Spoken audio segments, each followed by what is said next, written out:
2020 के अंत तक बिहार में होने वाले विधानसभा चुनाव के लिए सभी राजनीतिक दलों ने कमर कस ली है। बीजेपी की वर्चुअल रैली के साथ साथ नीतीश कुमार भी चुनावी अभियान शुरू कर चुके हैं। वहीं लोजपा, आरजेडी और ओवैसी की पार्टी एआईएमआईएम ने भी चुनावी सफर शुरू कर दिया है। क्या बीजेपी, जेडीयू और लोजपा का समीकरण एक बार फिर नीतीश कुमार को मुख्यमंत्री बनाएगा या गठबंधन के तेजस्वी यादव के सिर पर बंधेगा जीत का ताज? क्या मुस्लिम यादव समीकरण से राजद एआईएमआईएम बनाएंगे सत्ता की गणित, या फिर कांग्रेस और राजद के महागठबंधन का बनेगा बड़ा समीकरण? ऐसे ही कई सवाल के साथ बिहार में विधानसभा चुनाव का आगाज होने जा रहा है। आइए जानते हैं पॉलिटॉक्स की इस खास रिपोर्ट में बिहार विधानसभा चुनाव से जुड़ी कई बातें। ये है टॉक्स न्यूज नेटवर्क और आप देख रहे हैं पॉलिटॉक्स, राजनीति का कच्चा चिट्ठा। बिहार में मुस्लिम वोटर 17 से 18% है, वहीं यादव वोटर 13 से 14% है। दोनों मिलकर कुल वोटों का लगभग 33% है। बिहार में कुल 243 सीटों में से 60 से 70% सीट ऐसी है जहां मुस्लिम मतदाता प्रभावी है। 243 सीटों के लिए होने वाले चुनाव में 122 पूर्ण बहुमत के लिए 122 सीटें चाहिए।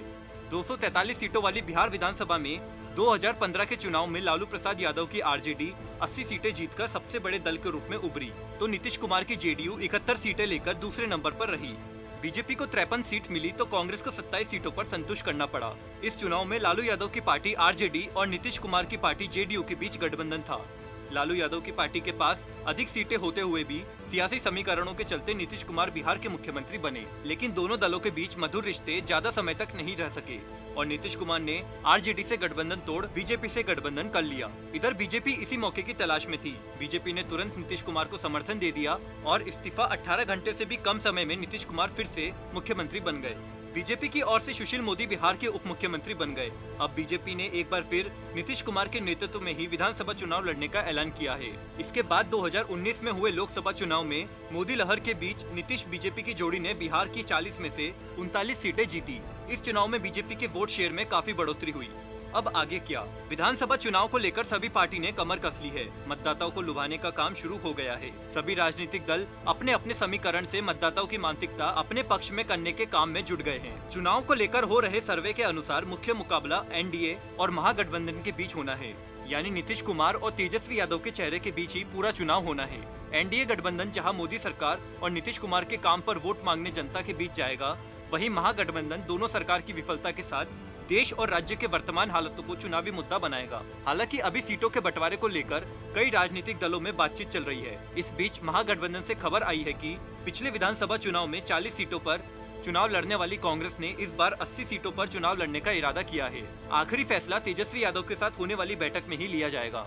वहीं एनडीए के घटक दल लोजपा के चिराग पासवान ने सभी 243 सीटों पर चुनाव लड़ने की चिराग घोषणा की है। चिराग पासवान का कहना है कि उनकी राजनीति से एनडीए को फायदा ही होगा।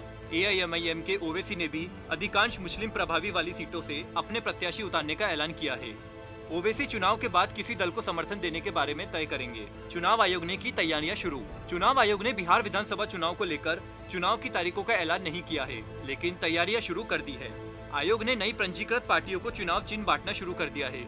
इसके साथ ही चुनाव टीमों को सूचीबद्ध भी किया जा रहा है। सर्वे में राजद कांग्रेस गठबंधन आगे। चुनाव से पहले हो रहे सर्वे में एनआरसी, ट्रिपल तलाक और SC/ST एक्ट के मामले में बीजेपी को लेकर अल्पसंख्यक और अनुसूचित जाति वर्गों में नाराजगी जताई जा रही है। सर्वे के अनुसार इसका सीधा नुकसान बीजेपी की सीटों को होना बताया जा रहा है। वहीं चूंकि नीतीश कुमार 3 बार से मुख्यमंत्री हैं, एंटी इंकबेसी की वजह से उनका कोर वोटर नाराज बताया जा रहा है। सर्वे में बताया गया है कि आरजेडी को 90 और कांग्रेस को 77 सीटें मिल सकती है। वहीं बीजेपी को पिछली बार के मुकाबले 23 सीटों का नुकसान बताया जा रहा है। वहीं जेडीयू को भी सीटों का नुकसान बताया जा रहा है। सर्वे के अनुसार बीजेपी 30 तो जेडीयू के खाते में 40 सीटों का अनुमान लगाया जा रहा है। सर्वे के अनुसार राजद कांग्रेस गठबंधन बीजेपी जेडीयू गठबंधन पर भारी पड़ता नजर आ रहा है। पॉलिटॉक्स ब्यूरो, बिहार। ये है टॉक्स न्यूज नेटवर्क और आप देख रहे हैं पॉलिटॉक्स, राजनीति का कच्चा चिट्ठा।